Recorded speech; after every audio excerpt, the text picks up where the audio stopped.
Ya, Shalom, selamat pagi. Kita berjumpa lagi dalam renungan pagi. Hari ini kita akan merenungkan satu bagian firman Tuhan dari Matius 5 ayat yang ke-43 sampai ayat yang ke-48. Namun sebelumnya kita berdoa terlebih dahulu. Mari kita berdoa. Tuhan, kami bersyukur untuk pagi hari ini kami boleh bangun dengan sukacita. Dan kami akan membaca sedikit dari bagian firman. Tuhan, tolong kami supaya kami mampu membacanya dengan baik, kami mengerti dan kami mampu melaksanakannya dalam kehidupan kami. Inilah doa kami serahkan waktu perenungan firman Tuhan ini ke dalam tangan Tuhan. Dalam Kristus Yesus kami sudah berdoa dan mengucap syukur. Amin. Ya, saudara yang diberkati oleh Tuhan, hari ini kita akan belajar terkait dengan berdoa terhadap musuh. Saudara, salah satu keistimewaan dari kekristenan adalah mengasihi semua orang. Karena inti dari kekristenan adalah kasih. Ini terlihat ketika manusia masih berdosa, Allah sendiri datang untuk mengampuni kita. Dia rela datang ke dalam dunia untuk menebus kita yang berdosa dan akhirnya membawa kita kepada kehidupan yang berguna, yaitu hidup kekal. Saudara yang diberkati oleh Tuhan, kita melihat Matius 5 ayat 44. Itu firman Tuhan berkata, "Tetapi aku berkata kepadamu, kasihilah musuhmu dan berdoalah bagi mereka yang menganiaya kamu." Salah satu teladan yang diberikan Yesus kepada kita ketika dia dicaci maki, ketika dia diludahi, ketika dia disiksa dan dianiaya, bahkan dipersalahkan, apakah dia mau membalas semuanya? Tentu tidak. Kita perhatikan bahwa dia selalu memberikan yang terbaik. Dia selalu mengajarkan kasih kepada orang lain.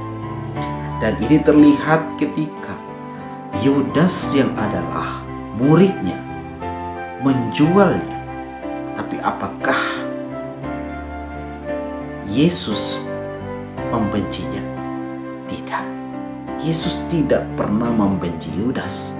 Justru Yudas yang membenci Yesus. Dan kalau kita perhatikan ayat yang ke-44 ini, Yesus berkata kepada para murid, "Kasihilah musuhmu dan berdoalah bagi mereka." Saudara yang diberkati oleh Tuhan, mungkin hari ini saudara sedang mungkin dibenci, atau mungkin saja saudara membenci orang lain. Ini selalu ada dalam kehidupan kita. Tetapi di dalam renungan pagi hari ini, firman Tuhan datang kepada kita supaya kita berdoa kepada musuh. Ini adalah keistimewaan, ini adalah keunikan dari kekristenan dan hidup mengikuti Kristus. Kristus tidak mengajarkan kita untuk membenci orang lain. Kristus atau Yesus tidak mengajarkan kita untuk mengkafirkan orang lain. Kristus tidak mengajarkan kita untuk membunuh orang lain. Ini berbeda dengan ajaran-ajaran di luar sana yang mengatakan bahwa membunuh adalah satu hal yang baik dan membunuh adalah satu jalan menuju ke surga. Itu adalah dakwah, itu adalah pengajaran. Tetapi kekristenan tidak demikian. Justru Yesus mengajarkan kepada para murid dan kepada kita saat ini yang adalah pengikutnya untuk berdoa kepada musuh. Sudahkah saudara berdoa kepada musuh saudara? Kita sering mengatakan bahwa lebih baik saya tidak berdoa buat orang yang memusuhi saya. Kita sering berdoa kepada orang yang baik-baik dengan kita kan. Hari ini firman Tuhan datang kepada kita, berdoalah kepada musuh. Seberat apapun dia membenci saudara, mungkin dia sedang memarahi saudara, tapi firman Tuhan datang kepada kita supaya kita tetap berdoa kepada musuh kita. Kita tidak boleh membenci, kita harus tetap mengasihi. Itulah yang diajarkan oleh Tuhan. Maka itu saudara yang diberkati oleh Tuhan, kalau kita perhatikan di sini juga, berdoalah bagi mereka yang menganiaya kamu. Saudara, ini berat, ini tidak mudah untuk kita lakukan. Mungkin saja kalau orang memukuli kita saja, pasti kita sulit untuk memaafkan. Memaafkan saja sulit. Tetapi firman Tuhan pagi hari ini datang kepada kita untuk tetap berdoa kepada mereka yang menganiaya kita. Kita lihat para misionaris yang mati di dalam penginjilan karena hanya mau memberitakan Injil kebenaran bahwa Yesus satu-satunya Tuhan dan Juru Selamat. Mereka mati karena mereka dianggap orang-orang yang tidak benar, mengajarkan hal-hal yang tidak benar. Akhirnya mereka harus mati, dibunuh, dianiaya. Tapi kita mungkin saja belum sampai dianiaya, mungkin saja baru saja dibenci, mungkin saja masih dicaci maki. Mari kita berdoa bagi mereka, karena dengan kita berdoa kepada mereka yang menganiaya kita, yang memusuhi kita, firman Tuhan berkata, karena dengan demikian kamu menjadi anak-anak Bapa-Mu yang di sorga. Jadi saudara, ketika kita berdoa kepada musuh, itu menunjukkan, itu membuktikan bahwa kita ini betul-betul adalah anak-anak Tuhan yang setia dan yang mau terus mengikuti Kristus, yang hidup sesuai dengan apa yang Tuhan mau. Berdoalah kepada Tuhan supaya hidupmu selalu hidup dalam damai sejahtera. Karena kalau kita hidup dalam damai sejahtera, maka kita akan tetap bersukacita. Musuh tidak membuat kita menjadi lebih baik. Musuh tidak membuat kita akhirnya kita harus jauh dari Tuhan. Mari, jika ada orang yang memusuhi kita terus berdoa. Karena ada cara Tuhan yang pasti, ada waktunya Tuhan untuk mengubah, dan akhirnya orang itu bisa kembali menyadari akan perbuatannya terhadap kita dan memuliakan Tuhan.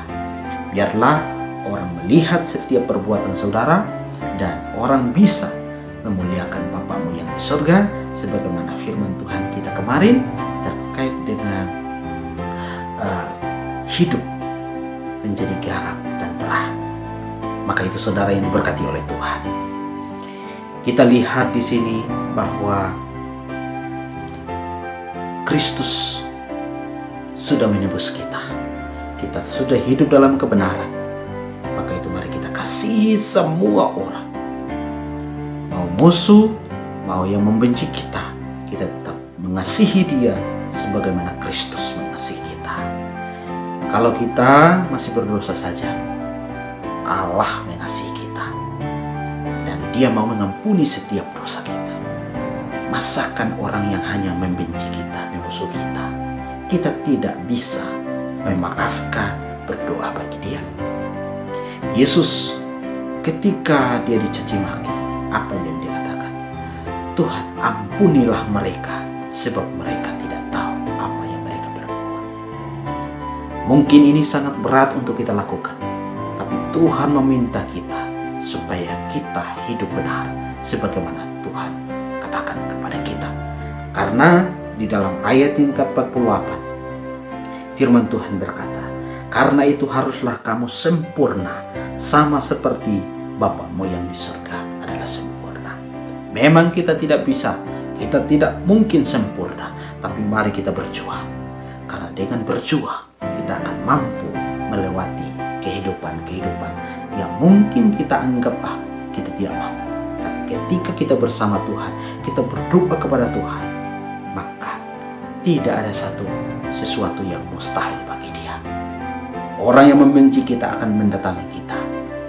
Orang yang memusuhi kita akan melihat dan memuliakan Tuhan. Dia akan kagum dengan kita karena kita tidak membalas.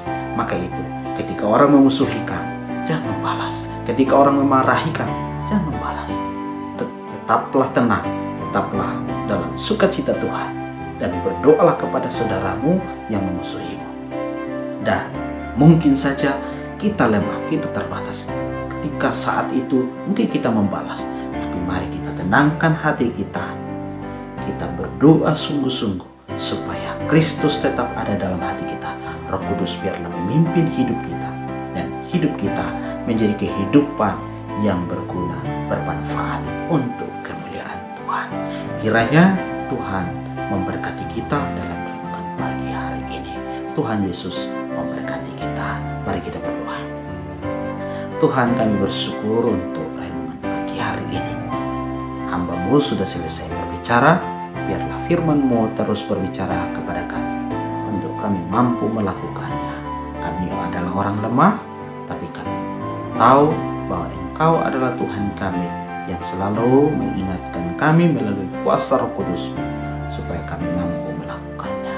Kami serahkan seluruh hidup kami, bahkan masa depan kami ke dalam tangan Tuhan, keluarga kami ke dalam tangan Tuhan. Semuanya biarlah di dalam naungan perlindungan Tuhan. Dalam Kristus Yesus kami sudah berdoa dan mengucap syukur.